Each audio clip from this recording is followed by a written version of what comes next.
कक्षा 12 हिंदी। अयोध्या सिंह हरिओम का पवन दूतिका के 15वां पद्य। तेरे में है ना यह गुण जो तू व्यथाएं सुनाए।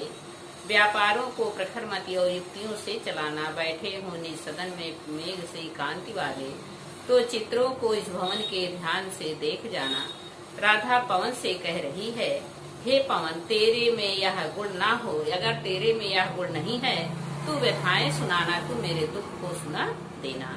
व्यापारों को प्रखर मति और युक्तियों से चलाना। तुम आना जाना व्यापार के रूप में तू अपनी बुद्धि के अनुसार आना जाना और अपनी युक्तियों के अनुसार अपनी बुद्धि को फैलाना। बैठे हो निज सदन में मेघ से कांति वाले, अगर किसी घर में निज सदन अपने घर में मेघ से कांत वाले बादल के समान कृष्ण बैठे हुए हों, तो चित्रों को इस भवन के ध्यान से देख जाना। तो तू उस भवन में उस चित्रों के पास इस प्रकार ध्यान से देख जाना, जो चित्रों से विरह विद्रा का मिले चित्र कोई, जो उस चित्र में कोई विरह विद्रा दुख से पीड़ित किसी व्यक्ति का चित्र मिले, तो जाके निकट उसको भाव से यूं हिलाना। तो उसके पास तू जाकर इस भाव से हिला देना, प्यारे होके चकित जिससे चित्र की ओर देखें, जिससे श्री कृष्ण आश्चर्यचकित होकर उस चित्र की तरफ देखने लगे। आशा है यह सूरत उनको हो सकेगी हमारी, आशा है कि उनको हमारी याद हो जाएगी। जो कोई भी सदन में चित्र उद्यान का हो और हो प्राणी विपुल उसमें घूमते बावले से, अगर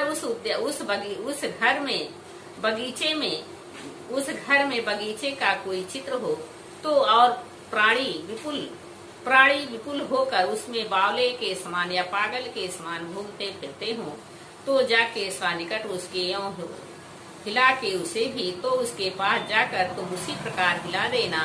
देवात्मा की सूरत ब्रज के व्याकुलों की कराना, क्योंकि श्री कृष्ण को ब्रज के या गोकुल के दुखों को याद करा देना, ताकि उन्हें याद हो जाए। कोई प्यारा कुसुम कुमला गे में जो पड़ा हो, तो प्यारे के चरण पर ला डाल देना उसी को।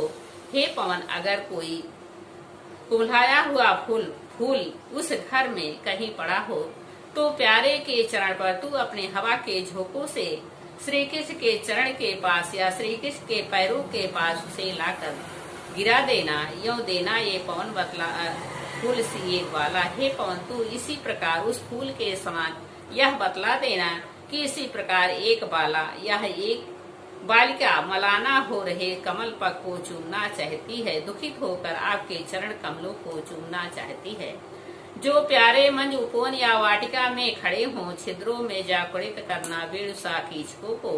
अगर श्री कृष्ण किसी उपवन या बगीचे में खड़े हों, छिद्रों से जा कुड़ित करना वेणुसा कीचकों की, तो उन छिद्रों से जाकर उनके कानों में वेणु के समान या बांसुरी की आवाज को सुना करो। यूं होएंगे सूरत उनको सर्व गोपालिका की, उन्हें हमारे सारे ग्वाल बालों की याद हो जाएगी।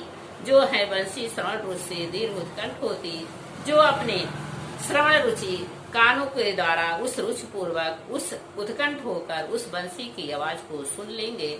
लाके फूले कमल दल को श्याम के सामने ही थोड़ा थोड़ा विपुल जल में व्यग्र हो डुबाना।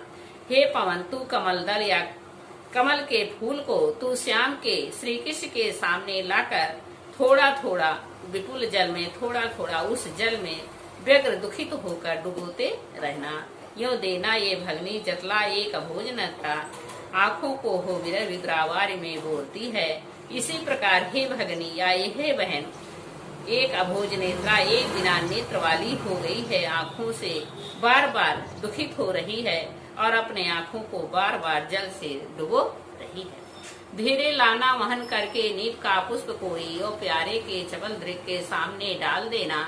हे पवन, तो वहन के द्वारा या अपने झोंके के द्वारा किसी घोंसले का पुष्प ले आना, और प्यारे के चपल दीर्घ के सामने श्री कृष्ण के नेत्रों के सामने उसे लाकर डाल देना। ऐसे देना प्रकट देखला नित्य आशंकता हो। तुम इस प्रकार गिराना ताकि यह प्रकट हो जाए कि इसी प्रकार कोई आशंकित हो रहा है, कैसी होती विरह बस में नित्य रोमांचता है। यह कैसी विरह विरह या दुख से पीड़ित होकर नित्य रोमांचित हो रही है।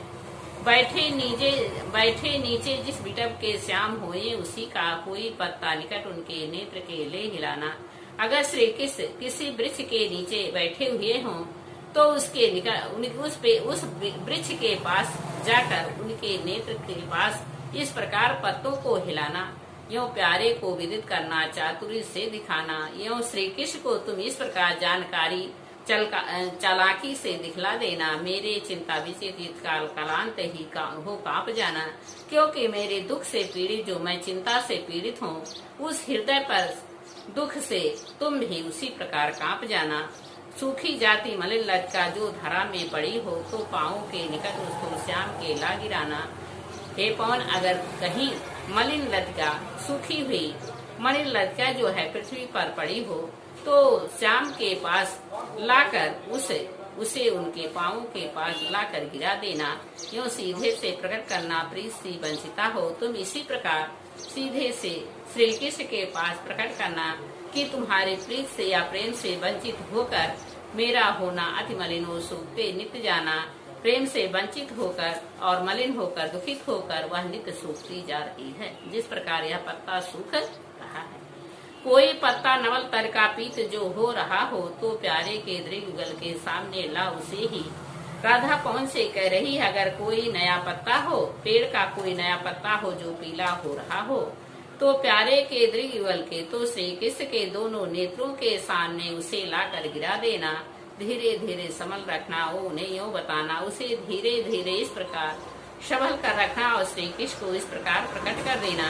पीला होना प्रबल दुख से कृष्णा सा हमारा। जिस प्रकार यह पत्ता पीला हो रहा है, उसी प्रकार राधा दुख से पीड़ित होकर पीली हो रही है। यों प्यारे को विदित करके सर्व मेरी व्यथाएं धीरे धीरे वहन करके पाँव की धूल लाना। हे राधा पवन से कह रही, हे पवन, प्यारे को विदित करके श्री कृष्ण को जानकारी करके सब मेरी व्यथाएं या मेरी दुख को तुम ज्ञान बताकर धीरे धीरे वहन कर धीरे धीरे तुम अपने वहन या झोंके से पाँव की धूल लाना। श्री कृष्ण के पाँव की धूल को ले आना। थोड़ी सी भी चरण रज को ला देगी हमें तुम, अगर तू उनके चरण कमलों की थोड़ी सी धूल को हमें लाकर दे देगी। हाँ, कैसे तो व्यथित चित्त को बोध मैं दे सकूंगी। मैं उस धूल को लेकर अपने चित्त को या हृदय को लगाकर उसमें समर्थ हो सकूंगी। पूरी होए ना ये तुझसे अन्य बातें हमारी, तो मेरी विनय इतनी मान ले और चली जा। राधा कौन से कह रही, अगर तुमसे ये सब बातें पूरी नहीं हो सकती तो मैं तुमसे विनय करती हूँ और तुम मान ले और श्री कृष्ण के पास चली जा। छू के प्यारे कमल पग को प्यार के साथ आ जा। जी जीऊंगी हृदय तल में मैं तुझी को लगाकर। तू जाकर प्यारे कमल या श्री कृष्ण के कमल के समान पैर को तू छूकर प्यार के साथ आ जाना। जी जीऊंगी मैं तुम्हें ही और हे पवन, मैं तुझी को हृदय तल में लगाकर जी लूंगी। प्रस्तुत पद में राधा पवन से दूत के रूप में श्री कृष्ण के पास भेज रही है और कह रही है, हे पवन, तू मेरे दुख को श्री कृष्ण के सामने जाकर सब कुछ कह देना। इसमें वियोग श्रृंगार का वर्णन किया गया है और शब्दार्थ अलंकार दोनों का प्रयोग किया गया है। शैली मुक्तक शैलियों का प्रयोग है और मुहावरेदार तथा संस्कृत निष्ठ और चमत्कारपूर्ण सरल हिंदी शैलियों का सफल प्रयोग किया गया है। सोया, कवि, दोहा आदि इनके प्रिय छंद हैं।